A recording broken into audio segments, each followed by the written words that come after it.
It's one of the main pillars upon which Vedanta rests, because if we can know it, we know Brahman. Because the moment we will try to know it, it will disappear. Like the snake, the moment we go to see the snake carefully, we try to observe the snake carefully, what happens? The snake disappears, isn't it?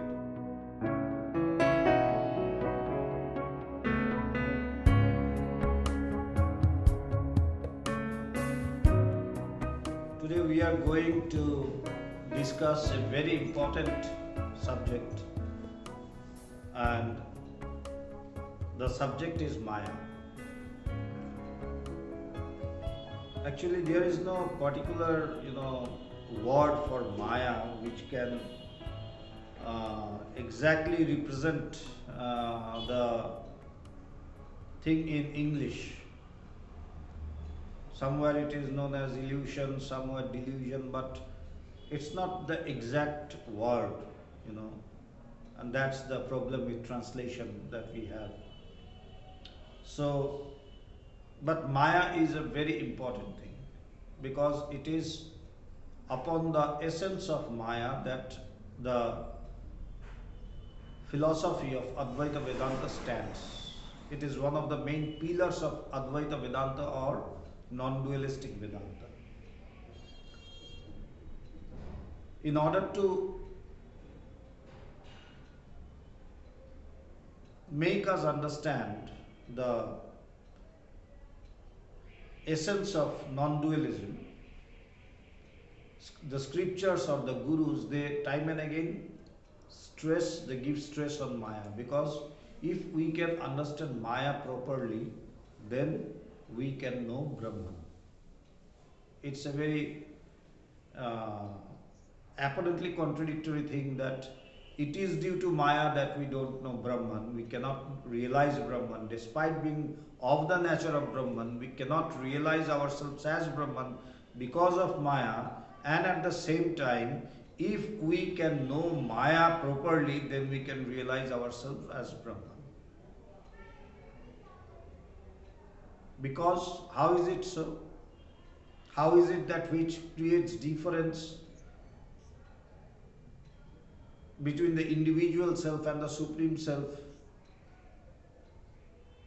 is given so very stress, like if you know it properly, then you can know Vedanta, you can know the reality. The best example is like the other day we are having class on the terrace, so there which we discussed that the example or the illustration of the snake and the rope.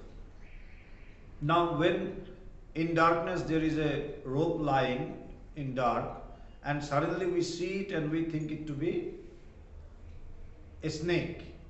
Actually, we don't think the rope to be a snake. We see a snake. No one ever sees the rope as a snake. Everyone sees a snake. And that is why he or she gets terrified. He screams and shouts and shrieks and, do all sort of things. So, in order to know the reality, what is there actually lying, in order to know the real thing, what we have to do, we don't have to run away from the snake. Normally everyone will tell, come on, run away from it, it is going to bite you, it is going to do this, do that, it's going to attack you, and this and that. But one who has already crossed that path and has known the reality that actually there is no snake, actually it is a rope lying in the dark, and due to the darkness it appears to be as a snake, he will come and say, come on my dear, you don't have to run away. But then I will say, everyone is running away, being afraid, being terrified. But he will just tell the opposite, that no, you don't have to run away. You don't have to fight against it. You don't have to kill it. You don't have to hit it. Then he will say that, look at it, observe it very carefully. This is the work of a guru. What does the guru do? He says, you don't have to run away. You don't have to run away from the world. observe the world very carefully. Observe this, what you see around you, observe it very carefully.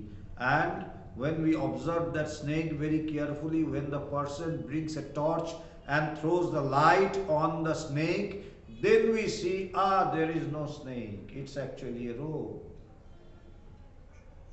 But in order to realize it as a rope, what we have to do? We have to observe the snake very carefully. And that is why it is said, observe the world carefully, observe Maya carefully, then you will see Brahman. Why? Because actually in reality, there is only Brahman. When we see the rope under the light, then we never ask the question, where did the snake go? Shall we? Because then I know the snake was never there. So the question becomes nullified, that where did the snake go? Then I know, there was never a snake. Similarly, normally we think that Vedanta means running away from the world, neglecting the world, to deny the world, to negate the world. It is not actually that. In that sense, it is not so. By the sense which it is actually thought to be, by the way it is actually interpreted by the common man, it is not that way. What is said in Vedanta, that you don't have to run away from the world, you don't have to run away from Maya, you don't have to run away from this world that we see, but you have to observe it carefully. When we observe it carefully, what we see? That this world is in reality Brahman itself. Like the rope. When we were seeing the rope, snake, then also actually in reality we were seeing the rope only. We were never seeing the snake, because the snake was never there. Now to a person who has not seen the rope and he sees the snake, he will say, no, there is no rope, there is a snake, don't go near it. It will bite you. You will die. But the person who has seen the reality, he can never make him understand until and unless that person himself sees the rope under the light, that when he is seeing the snake, in reality he does not see the snake, he sees the rope only. Similarly, the self-realized persons, our scriptures, the gurus, they say, what do they say? That even if you are seeing this phenomenal world, even when you are seeing this world with various diversifications, when you are seeing this multifarious world full of phenomenon, full of diversities, in actuality, in reality, you are still seeing Brahman, like seeing the snake. And that is why Adi Shankaracharya, he said a very beautiful sloka in a verse. He said that when we use a pot or anything, any utensils made of mud, made of earth, when we use it, perhaps maybe it's a pot, it's a pot made of earth. When even we are using that pot, a jar maybe made of clay, even when we say that we are using the jar or the pot, in actually what we are using? We are using the clay, isn't it? The jar or the pot, it is just a name and a form. What is the ultimate reality? Clay. Similarly, by whatever name we may give to these various things, in actuality, in reality, we are always seeing Brahman. We actually always deal with Brahman. We actually are in Brahman, one with it. There is never a moment that we are without Brahman. Like when I see the snake and when I'm screaming and shouting and asking for help and crying, at that moment also, in reality, I am not seeing the snake. Actually, I am seeing the rope, but I cannot recognize it due to my ignorance, due to the darkness, which is a metaphor of ignorance. So what does the scripture say? Remove the ignorance. How to remove the ignorance? Look at the snake carefully. Observe the snake carefully. You will see the rope. Because there is never the snake. That is why it is said, observe Maya. Know about Maya carefully. Listen about it. Try to comprehend it. Try to realize it. You will realize Brahman. You will realize Brahman. And that is why this essence of Maya has been emphasized so much in the path of non-dualism, in the path of non-dualistic Vedanta or Advaita Vedanta. So today I am going to read it. What is Maya? And it's from the book Vedanta Voice of Freedom by Swami Vivekananda. And what is Maya? Page number 171. Swamiji says, almost all of you have heard of the word Maya. Generally it is used, though incorrectly, to denote illusion or delusion or some such thing. So normally by the word Maya we say illusion or delusion, but actually it is neither illusion nor delusion. It is the fact. It states the fact. That is what is Maya. But we still need a word, so we say it either illusion or delusion. But now the word Maya is also getting very popular. It's normally used even in English, the word Maya. But it's actually a statement of fact. What is? But the theory of Maya forms one of the pillars upon which Vedanta rests. It's one of the main pillars upon which Vedanta rests, because if we can know it, we know Brahman. Because the moment we will try to know it, it will disappear.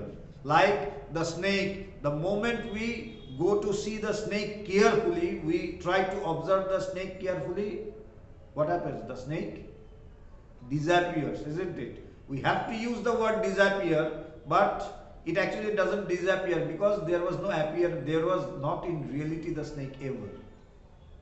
So in a sense we have to say that the snake disappears. But when we come to know the reality that it was always a rope, even when I was frightened and I was trembling and shouting, still then it was a rope. But it was due to my ignorance that I could not recognize it. So that is why it is said, listen about Maya carefully, contemplate on Maya carefully, observe it carefully, you will realize Brahman. Because Maya is like the snake, which appears to be, but really it does not exist. It seems to be so, it seems to exist, but when we have a good look at it, it just disappears. It is therefore necessary that it should be understood. We should understand the theory or the essence of Maya properly. I ask a little patience of you, for there is a great danger of its being misunderstood. What Swamiji says? We must be patient. Why? There is a great chance of it being misunderstood. Because when it is said that the world is Maya, what do we think? That it does not exist. Maya means it is non-existent. It does not exist. And we become afraid. We are frightened. And therefore, normally people do not tread the path of Vedanta until and unless they know it properly. Because they think when you are in Vedanta, you just deny the world. But it's not that. Maya means it's a statement of the fact. What it is actually. Like, I see you in this way, you are fair, handsome, bright complexion and these and that, having a sharp nose and this. But what it actually is inside, 206 bones, the skeleton, and upon that are some muscles and tissues and nerves and everything, some organs, that is it. Every one of us, a normal human being, is made up of all the same things. But just the outer appearance, the external appearance makes all the difference. Similarly, in our real nature, we are all one. But this external appearance of name and form, this is what is known as Maya. This name and form. And that is why it is said that you have to understand it and you have to be a little patient, because there is a great chance of misunderstanding it and being frightened, giving up the path of spirituality. That, oh, what I have acquired all these years with my hard diligence and with my hard efforts and everything, they do not exist. My family do not exist, and what is this? So they give up, but that is not so. It does not say that the world is Maya means that the world does not exist.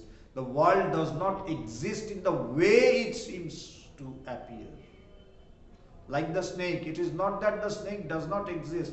It exists, but not as a snake, as a rope. It's not that there is nothing. There is existence. So what do we mean when we say that the world is Maya? That it does not have any absolute existence. Beneath all these differences, there is a underlying existence which is absolute. That is truth. That is the reality.